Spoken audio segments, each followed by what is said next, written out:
Next video.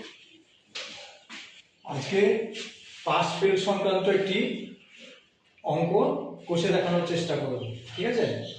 এই ধরনের প্রশ্ন পরীক্ষাতে আসে, তাই আমি চেষ্টা করছি এই সমস্যার সমাধান করতে। তো প্রথমে আমরা কি দেখবো, অঙ্কটাকে পড়ে নিই।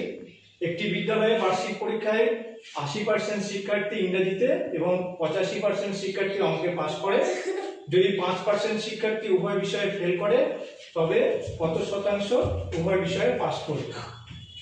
তাহলে আমরা কি দেখব, 80% শিক্ষার্থী ইংরেজিতে পাস করেছে। 80% ইংরেজিতে, এখানে আমি ধরে নিলাম ইংরেজিতে পাস করেছে 80%। তাহলে ফেল করেছে কত?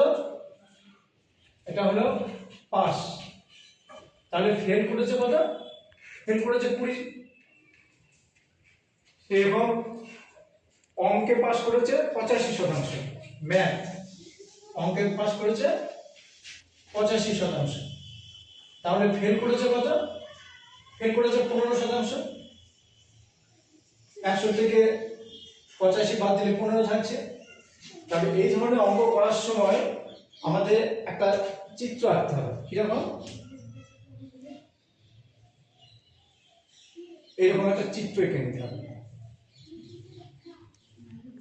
এবার বলেছে অঙ্কে যে 5% উভয় ক্ষেত্রে ফেল করে। এটা হলো 5%, উভয় বিষয়ে ফেল করছে। আর আমাদের ফেল করছে কোথায়? ইংলিশে 20%।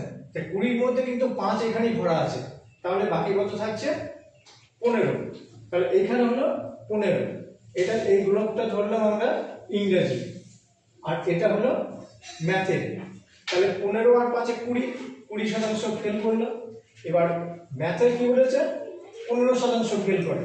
15% ফেল করলে পরে তার মধ্যে 5% কিন্তু ভরা আছে, তাই 15 থেকে 5 বাদ দিলে কত থাকছে? 10। এই গোটাটাই কিন্তু আমার ফেলের অংশ। কত থাকছে? তাহলে ফেল কত হলো? ফেল হলো 15 যোগ 5 যোগ 10 সমান কত? 15 5 20 আর 10 30। 30% ফেল করেছে। তাহলে পাস করেছে কত?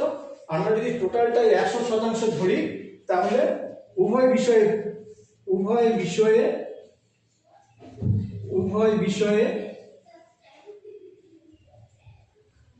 পাস করবে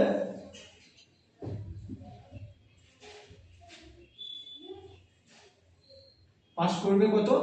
আমাদের 100, টোটাল 100 থেকে 30 বাদ দিয়ে দিলাম, তাহলে কত থাকছে? 70। তাহলে উভয় বিষয়ে পাস করবে 70%, যেটা আমাদের অঙ্কে বলা আছে। অঙ্কে উত্তর চাওয়া হয়েছে। কি বলা হয়েছিল?